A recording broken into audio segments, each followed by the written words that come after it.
Sabay-sabay natin alamin ang mga kaganapan na nangyayari sa ating bansa.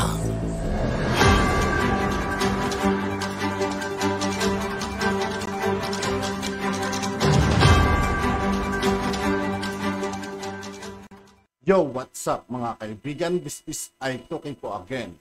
Ngayon nandito naman ulit tayo sa channel ni News PH. Dito naman ulit tayo magbibigay ng komento at reaksyon. Kaya samahan nyo ko guys. Let's go. So ito po, strongly worded. Ito pong mga sinabi nito ni retired Major General Romeo Pocis.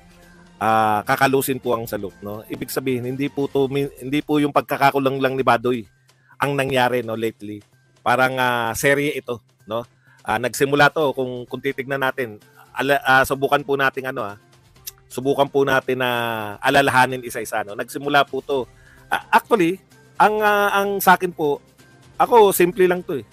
Ito po ay politika lang, no. Lahat po to sa politika, no. Yun ang nakikita natin kasi walang ibang issue eh. Walang ibang issue si VP Sara Duterte o yung mga Duterte with the Marcoses. Matagal na yan yung mga sabong ng mga pro, natural lang yan, no? Sabong ng mga Marcos supporters at sabong ng mga Duterte supporters. Matagal na yan, pero may mga pareho pong mga supporters na talagang naniniwala sa unity team. Pero ngayon po, maganda na rin yung nangyari kasi nagbaklasa na talaga eh, no? Kumbaga pinabilis po ni Martin Romualdez at ng mga kasama niya sa Kongreso. Ito pong yung pormahan ng pagbabaklasan dito sa unity team. No, kasi wala nang kumbaga wala nang pumpuang na ipagtanggol mo pa yung unity team sa sunod-sunod na atake sa aming Vice President, no. Siguro ako na yung huling-huli. Actually, sa personal side, no, yung mother ko nagsabi sa aking anak kasi dumadalaw-dalaw na kinakabahan siya kasi loyalist yan eh. Tsaka ayaw niya na makinig sa akin, no? Nanay ko yan, ha. Ako na lang yung kumbaga libangan niya tong vlogs ko pero dahil loyalist siya, miski yung anak niya, ayaw niya nang pakinggan. Hindi naman dahil ayaw niya na ako bilang maging anak, pero nasasaktan siya eh. 'Di ba? Ganun talaga yung mga loyalist eh. Masakit sa kanila pero talagang ganun, 'di ba?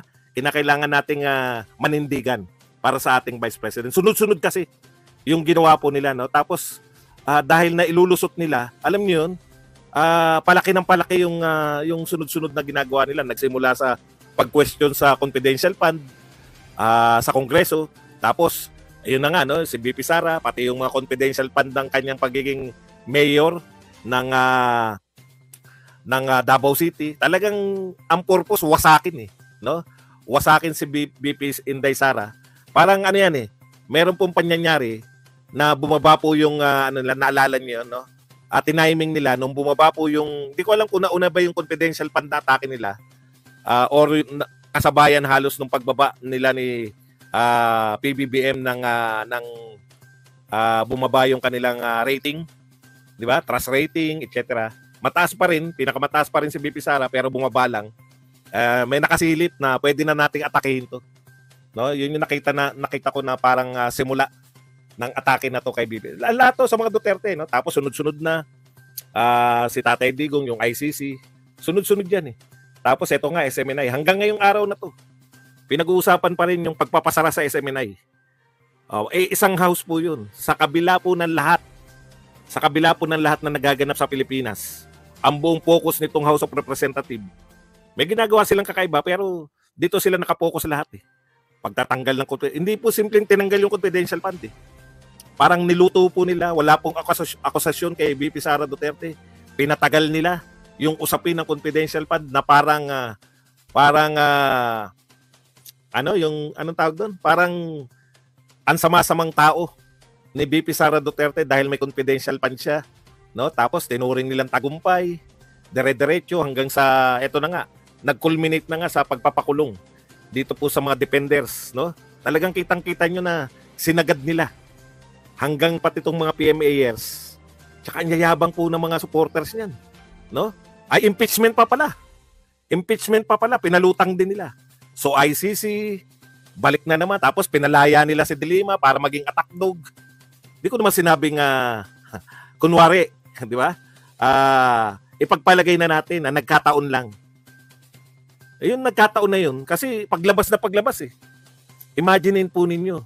Never na pong inaatake ni De Lima ngayon ang mga Marcos. Tapos hanggang sa manawagan po sila ng resignation.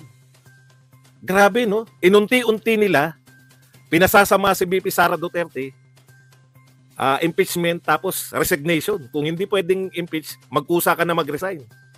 Kinasuhan pa pala. 3 na po ang kaso. Kay Sara Duterte lang yan, ha? 3 na po. Meron pong kaso kay hindi naman po pwedeng direktang kasuhan si Sara Duterte dahil i-impeach mo muna eh.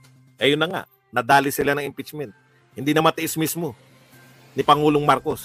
Too late na hero na eh. Wala na po eh. Subun-subo na po kayo eh. Hindi na po magkiklik, no? Sa lahat ng to, makikita pa rin natin na yung mga picture ni Pangulong Marcos na merong mga binibigay na mga backhoe o kung ano man ang tawag dyan, mga gamit daw yan sa pagsasaka. Hindi na po effective yung mga sasabihin ng mga PR natin na ang Pangulo ay nagtatrabaho, no? Kahit na ang kanyang Vice President ay namumulitika, ang Pangulo daw ay nagtatrabaho. Talaga? Hanggang sa pro-China pala. Talagang sunod-sunod po ang atake nilang ginawa. Pero siguro, ang hindi na po matiis ng mga PMAers, na mga naging karamihan po dyan, naging general, na mga naging official po lahat yan. Lahat po kasi nag-graduate, no? Pag graduate ka sa PMA, automatic official ka agad eh.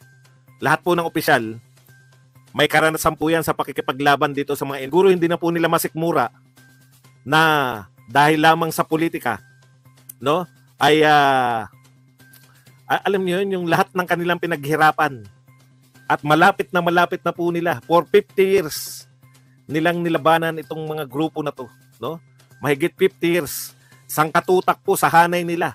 Sangkatutak po sa kanilang mga pinagsasabi, no? Sangkatutak po sa kanilang mga kasama ay nagbigay po ng buhay. Nagbuwis po ng buhay para makipaglaban dito sa mga grupo na to. Siguro yun ang napakasakit sa kanila eh. Kada po mayroong uupong bagong presidente, nakikipag-pistok tayo. Pistok.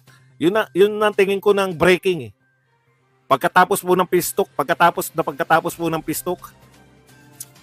pinakulong yung mga sa simpleng tatanggalan mo ng karapatan.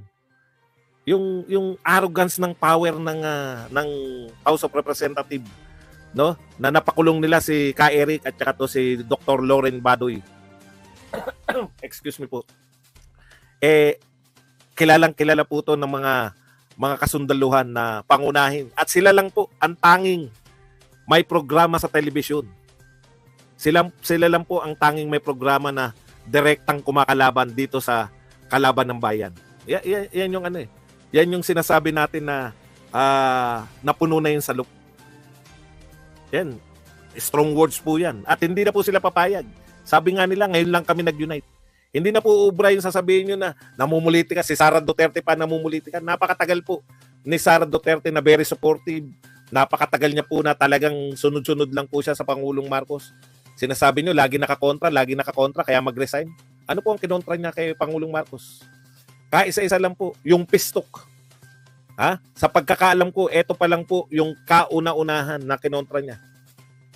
Yung pong sa ICC, hindi na po kinokontra si Pangulong Marcos. Lahat po tayo, alam natin na ang posisyon ng Pangulong Marcos ay hindi papasukin yung ICC.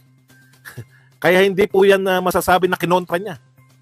Kung nagdadalawang isip si Pangulong Marcos dahil po sa resolusyon ng kanyang Kamag-anak Incorporated dito sa Kongreso, ay hindi po pagkontra kay Pangulong Marcos yun. Kaya nga sabi natin talagang si Sara Duterte, at saka siyempre dahil tayo po ay follower ni Sara Duterte, no? Talagang huling-huli na tayo na kung hindi pa natin talaga, sabi natin wala na talaga. Iba yata ang prioridad ng ating gobyerno, hindi iba po yata ang gustong kayunitin. Hindi po si Sara Duterte, kundi yung mga dating kalaban na ngayon po ay kakampi na lahat. Hindi nyo na po mariringgan si Barry Gutierrez na banatan. Si Barry Gutierrez, hindi na po bumabanat kay Pangulong Marcos. Lalong hindi bumabanat dito kay Martin. Ito po si Laila de Lima, galing ka lang sa kakulungan. Niwala kang simpatya dito sa mga nakulong dahil sa Tingin siguro ni Laila de Lima, mga kaibigan, na maraming pa rin naniniwala sa kumag na to eh. inyong political na paniniwala. No? Talagang ito pong sunod-sunod na to, tama tong ngayon po hindi na po tayo pwedeng bumalik sa dati. And dami po nangangantsaw pa rin. May nagsabi po na hintayin niyo yung galit ng mamamayang Pilipino. Sino daw ang taong bayan na sinasabing kakampi ng mga Duterte? Alam po ninyo, wag niyo pong i-challenge yung mga naniniwala kay Pangulong Duterte. No? Sobra-sobrang ginawa niyo kay Sara. Oh. Antindi kung sino po yung totoong nagtatrabaho, yun yung gusto niyong pag-resignin. Okay.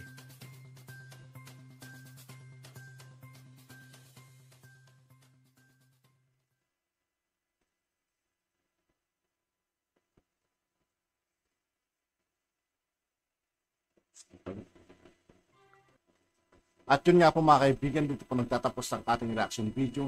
Muli ako po si I2K ng Sundalo ng Dunggalo. Maraming salamat sa patuloy na pagsuporta. Jim, peace out.